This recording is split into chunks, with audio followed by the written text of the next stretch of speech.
మిత్రులారా, ఇదొక గొప్ప కార్యక్రమం. దేశ ప్రజలందరూ బ్రిటిష్ పరిపాలనలో మగ్గుతున్నప్పుడు ప్రజలకు స్వతంత్రాన్ని ఇవ్వాలి అని, ఆ రోజు స్వతంత్రం కావాలి అని చాలామంది ప్రజలకు తెలియదు. కానీ కాంగ్రెస్ పార్టీ వాళ్ళ కబంధ హస్తాల నుంచి విడిపించి వాళ్ళు చేస్తున్న అరాచకాలను, దుర్మార్గాలను వాటి నుంచి ప్రజల్ని కాపాడాలి అని, ఈ దేశానికి స్వతంత్రం కావాలి అని చెప్పి కాంగ్రెస్ పార్టీ నిర్ణయించుకొని ఈ దేశానికి స్వతంత్రాన్ని కాంగ్రెస్ పార్టీ తీసుకొచ్చింది. స్వతంత్రం తెచ్చుకున్న ఈ ప్రజలకు సమానమైన అవకాశాలు, సామాజిక న్యాయం జరగాలి. అందరూ పాలితులుగా కాదు పాలకులుగా ఉండాలి అని, అది సరైన విధంగా అమలు జరగాలి అంటే ఒక రాజ్యాంగం ఉండాలి. అంబేద్కర్ గారిని రాజ్యాంగాన్ని రచించడానికి చైర్మన్గా వారిని నియమించి ఈ దేశ ప్రజలకు రాజ్యాంగాన్ని కాంగ్రెస్ పార్టీ అందించింది. ఆ రాజ్యాంగం అందించే క్రమంలో ఈ దేశంలో అత్యధికంగా అణిచివేతకు లోనై, ఇలాంటి అవకాశాలు లేక, కట్టుకోవడానికి బట్టలు లేక, తినడానికి తిండి లేక మట్టి తిని బతుకుతున్న రోజుల్లో, బంకమట్టి తిని బతికేది ఆ రోజుల్లో కరువు వచ్చి, చరిత్ర పుస్తకాలు చదివితే మీకు తెలుస్తుంది. ఈరోజు మనము ఫుడ్ ఎక్కువైపోయి బయట పారేసే పరిస్థితి వచ్చింది. కానీ ఆ రోజు తిండి అనేది దొరకక బంకమట్టి తిని బతికిన రోజుల్లో ఈ దళితులకు, గిరిజనులకు, ఆదివాసులకు రక్షణ కల్పించాలి.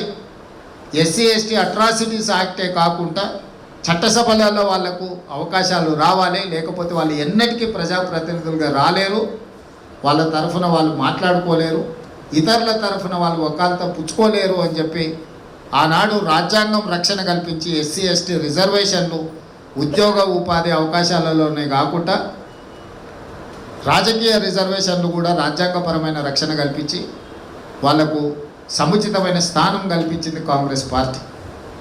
అదేవిధంగా ఉమ్మడి ఆంధ్రప్రదేశ్లో తెలంగాణ ప్రాంత ప్రజలకు సరైన న్యాయం జరగడం లేదు.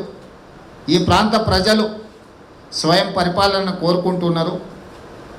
ఎవరి కిందనో అణిగిమణిగి ఉండాలని అనుకోవడం లేదు అని ప్రజలు భావించినప్పుడు 4 కోట్ల తెలంగాణ ప్రజల కోరిక మేరకు శ్రీమతి సోనియా గాంధీ గారు రాజకీయపరమైన ఒడిదుడుకులను ఎదుర్కొని ఆంధ్రప్రదేశ్లో పార్టీ పూర్తిగా కనుమరుగైపోయినా, కేంద్రంలో అధికారం కోల్పోయినా, తెలంగాణలో అధికారంలోకి వస్తామనే నమ్మకం లేకపోయినా ప్రజల ఆకాంక్ష మేరకు తెలంగాణ రాష్ట్రాన్ని ఇచ్చి ప్రజల యొక్క ఆకాంక్ష నెరవేర్చింది శ్రీమతి సోనియా గాంధీ గారు, కాంగ్రెస్ పార్టీ.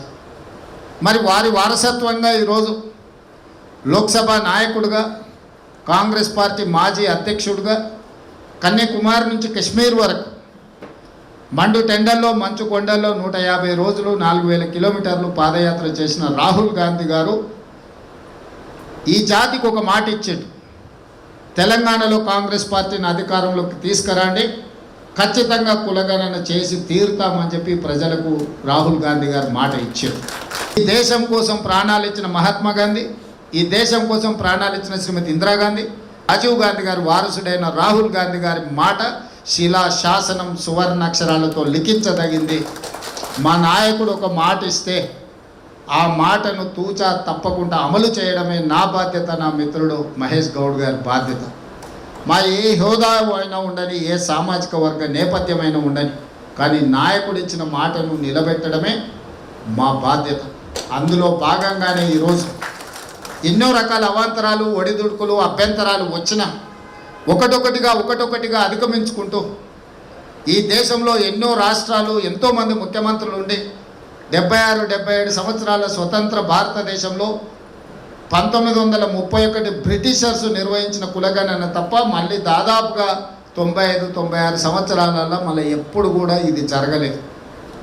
అలాంటి ఒక బృహత్తరమైన కార్యక్రమాన్ని రాహుల్ గాంధీ గారు మాట ఇచ్చిన మాట నిలబెట్టడానికి అవసరమైతే ఏ సాహసమైన చెయ్యాలని తెలంగాణ రాష్ట్ర ప్రభుత్వం ఈ కార్యక్రమాన్ని భుజాల మీద తీసుకొని ఫిబ్రవరి 4, 2024 నాడు మొదలుపెట్టి ఫిబ్రవరి 4, 2025 సరిగ్గా సంవత్సరం తిరిగే లోపల పూర్తిగా 100% పారదర్శకంగా అది న్యాయ వ్యవస్థలో కానీ పరిపాలనా వ్యవస్థలో కానీ చట్టసభలలో కానీ నిలబడే విధంగా 100% పక్కాగా కులగణనను చేపట్టి ఫిబ్రవరి 4ని సోషల్ జస్టిస్ డేగా జరుపుకోవడానికి ఒక అధికారికంగా జాతికి అంకితం చేసినాం. అక్కడి నుంచి అసెంబ్లీలో చర్చ చేసినాం. అన్ని రాజకీయ పార్టీలను చర్చలో పాల్గొనే విధంగా అవకాశం కల్పించినాం. వాళ్ళు ఇచ్చిన సూచనలు తీసుకున్నాం. క్యాబినెట్లో చర్చించినాం. క్యాబినెట్ సబ్ కమిటీ ఇచ్చిన సూచనలు తీసుకున్నాం. స్టేక్ హోల్డర్స్ను పిలిచినాం. అదేవిధంగా పౌర హక్కుల సంఘాలను పిలిచినాం. కుల సంఘాలను పిలిచినాం.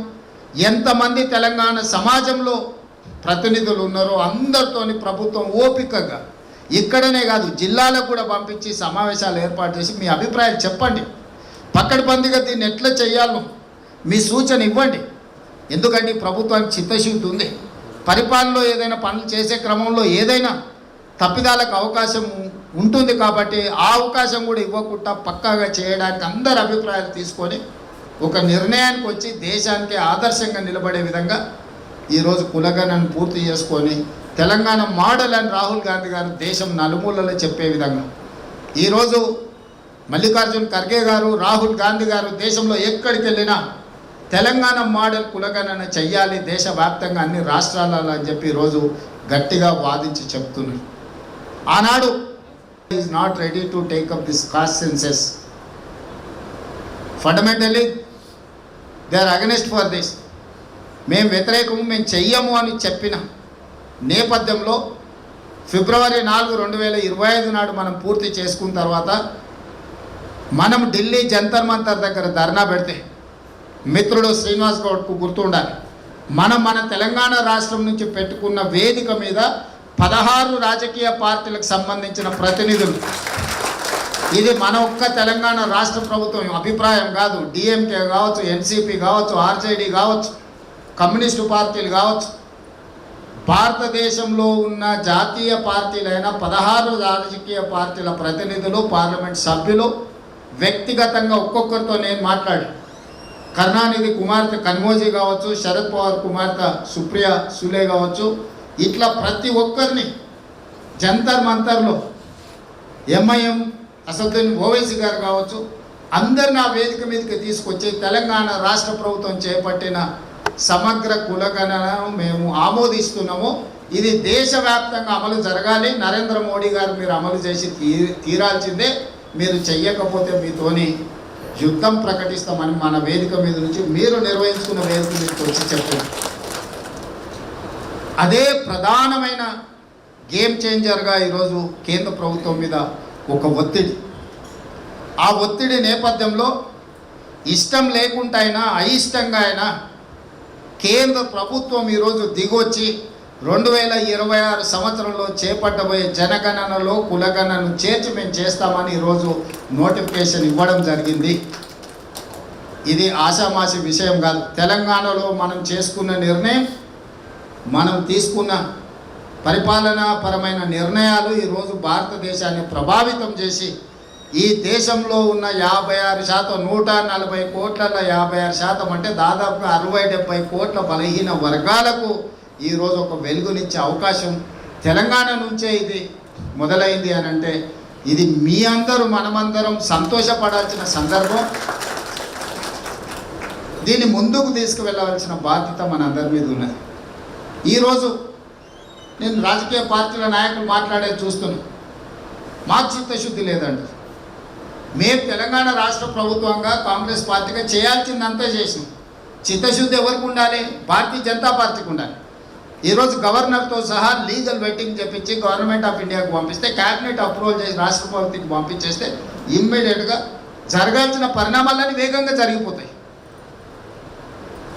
లేదు, కేంద్ర ప్రభుత్వమే మనం పంపించిన ప్రతిపాదనను తమిళనాడు ఎట్లయితే 9th షెడ్యూల్లో చేసిందో రిజర్వేషన్లు, తెలంగాణ రిజర్వేషన్లో కూడా 9th షెడ్యూల్లో చేరుస్తే 100% మనకు చట్టబద్ధత వస్తుంది.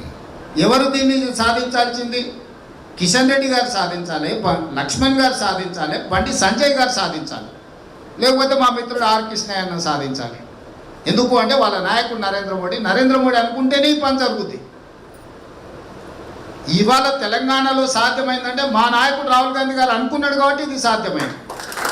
నరేంద్ర మోడీ ప్లేస్లో రాహుల్ గాంధీ గారు ఉంటే 48 గంటలలో చేసుకొచ్చే బాధ్యత నాది. ఎవరు అక్కర్లేదు, మీకు అందరికి 1 లక్ష మంది పిలిచి బంది భోజనం పెడతాను నేనే తీసుకొని వచ్చిన తర్వాత. మీరెవ్వరు కొట్లాడాల్సిన పని లేదు, మీరెవ్వరు రైలు ఎక్కాల్సిన పని లేదు, రైలు రోకో చేయాల్సిన పని లేదు. మోడీ ఉన్నాడు కాబట్టి మోడీని 9th షెడ్యూల్లో చేర్పించాలన్నా, చట్టబద్ధత కల్పించాలన్నా మోడీ మంత్రివర్గం చేయాలి. మంత్రివర్గంలో ప్రాతినిధ్యం వహిస్తున్న కిషన్ రెడ్డి చేయడంట, బండి సంజయ్ గారు చేయరంట, లక్ష్మణ్ గారు అడగరంట. ఆయన ఓబీసీ సెల్ భారతీయ జనతా పార్టీకి జాతీయ నాయకుడు. నీకు బాధ్యత లేదా లక్ష్మణ్ గారు? నీకు బాధ్యత లేదా బండి సంజయ్ గారు? రేపు ఈ రిజర్వేషన్లు వస్తే మీరు మీ పిల్లలు అనుభవించారా? మీకు లాభం లేదా ఇందులో? ఏ కోటా